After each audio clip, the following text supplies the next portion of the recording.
Assalamualaikum, Rahayu, salam Pancasila. Secara harfiah, kata janget berarti tali pengikat yang terbuat dari kulit binatang. Frase janget kinatelon bisa ditemui dalam buku cerita Lasem. Janget kinatelon sesuai konteksnya bermakna 3 kesatria yang diikat kuat dalam misi perjuangan bersama. Misi ketiga kesatria Janget Kinatelon ini adalah menentang kesewenang-wenangan penjajah Belanda, dalam hal ini VOC, beserta antek-anteknya. Bagaimana cerita perjuangan Janget Kinatelon dalam menentang penjajahan Belanda? Yuk kita ulas.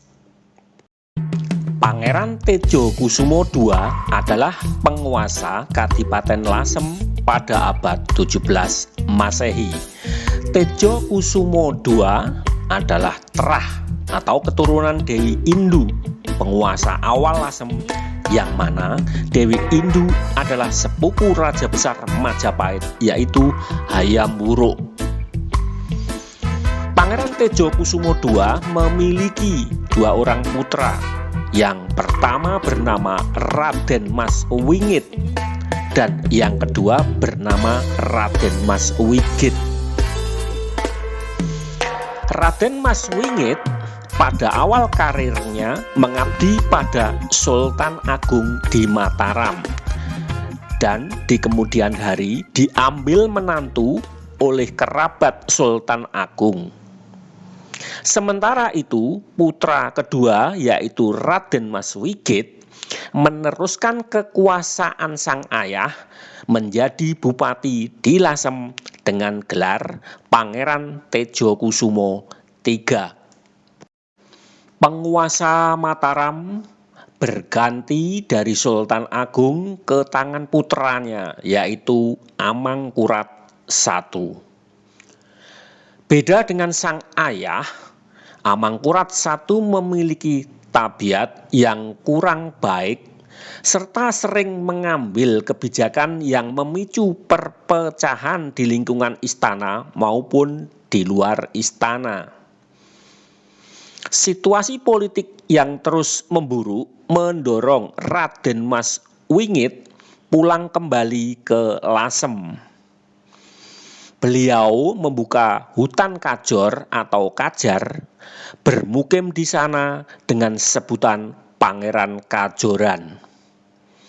Raden Mas Wingit juga dikenal dengan nama Panembahan Romo.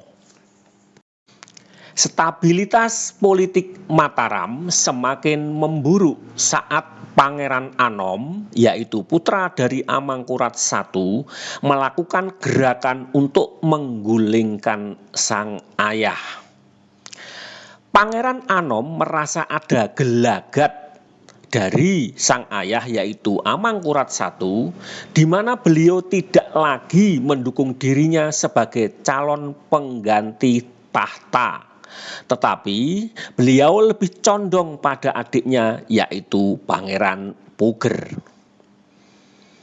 Pangeran Anom bersekutu dengan Raden Trunojoyo yang saat itu sedang melakukan gerakan melawan Amangkurat I. Aliansi Pangeran Anom dan Raden Trunojoyo tentu saja di bawah perjanjian yang disepakati kedua belah pihak. Salah satunya adalah Raden Trunojoyo mendukung Pangeran Anom menggantikan Amangkurat I. Prajurit Trunojoyo yang didukung sisa-sisa pasukan Makassar Kraeng Galsung serta pasukan Panembahan Giri berhasil menaklukkan Mataram. Mataram jatuh dan istana di Pleret dikuasai serta dijarah.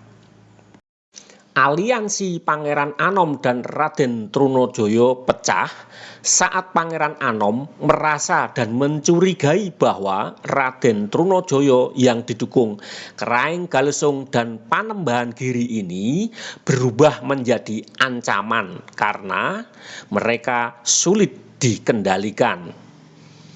Pangeran Anom berbalik memusuhi Raden Trunojoyo dan bergabung dengan Amangkurat I. Amangkurat I melarikan diri ke Tegal bersama Pangeran Anom saat Pleret jatuh. Pangeran Anom yang mulai mendapat kepercayaan kembali dari sang ayah yaitu Amangkurat I merasa mendapat tempat. Agar bisa menumpas pemberontakan Trunojoyo, Pangeran Anom membangun aliansi dengan VOC dan atas dukungan VOC memproklamirkan diri sebagai Raja Mataram dengan gelar Amangkurat II dan mengendalikan pemerintahan sementara dari Tegal. Dengan bantuan VOC, Pangeran Anom atau Amangkurat II bergerak cepat memerangi wilayah-wilayah kekuasaan yang mendukung Raden Trunojoyo dan merebut kembali wilayah-wilayah yang telah ditaklukkan Raden Trunojoyo. Dalam buku cerita Lasem, Trunojoyo dan pasukannya serta beberapa orang prajurit Mataram yang memusuhi Amangkurat II lari menuju Kadipaten Lasem untuk membangun kekuatan baru. Langkah ini diambil karena pembesar Lasem yaitu Raden Mas Wigit atau Tejokusumo III dan Raden Mas Wingit atau Pangeran Kajoran atau Panembahan Romo secara politis adalah pendukung Trunojoyo. Bahkan dalam cerita Lasem juga disebutkan bahwa Trunojoyo diambil menantu oleh Pangeran Kajoran atau Panembahan Romo. Raden Trunojoyo mendapat dukungan penuh dari penguasa Lasem dan mendapat dukungan penuh juga dari laskar dan rakyat Lasem. Aliansi kekuatan Trunojoyo, Pangeran Kajoran, dan Tejokusumo III ini dijuluki dengan sebutan Janget Kinatelon.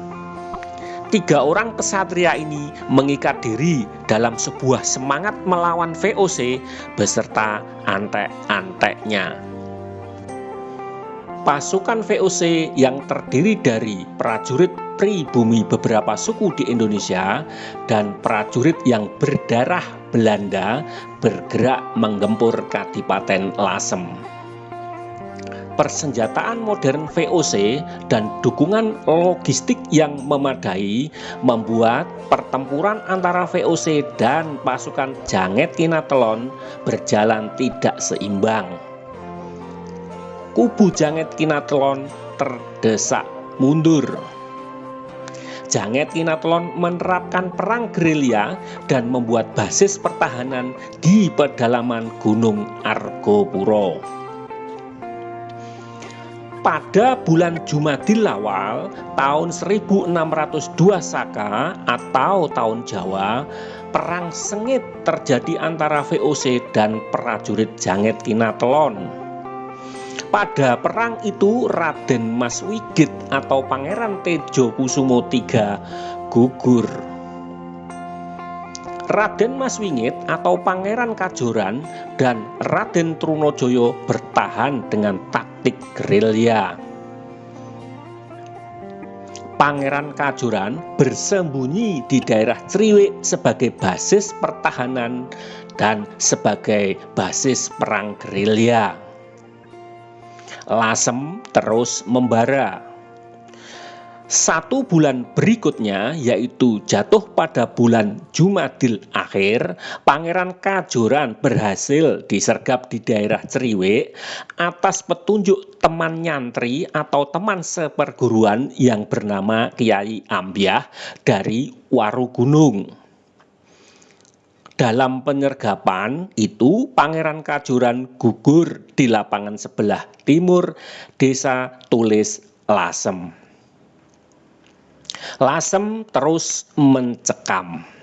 VOC terus memburu sisa-sisa kekuatan pasukan Lasem, yaitu pasukan dari kelompok Trunojoyo.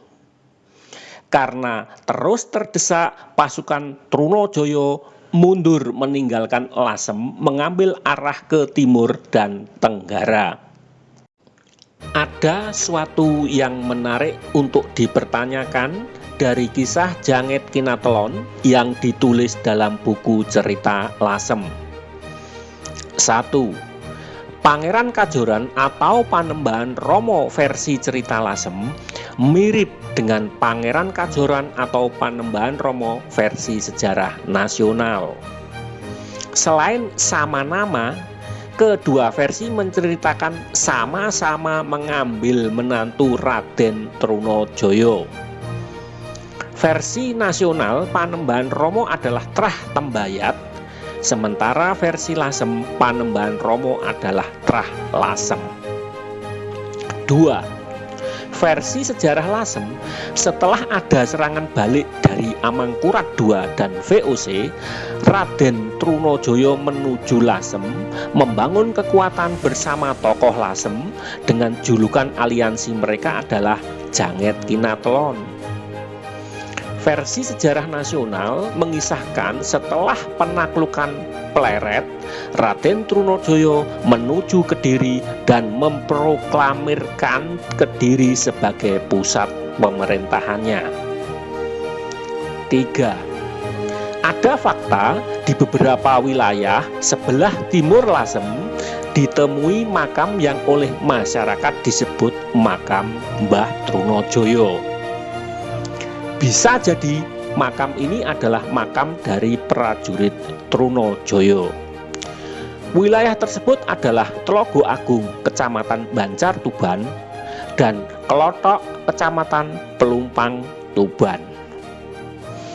Ruang diskusi dan curah informasi terbuka untuk saudara pecinta sejarah dan budaya, khususnya dari Lasem dan Tuban.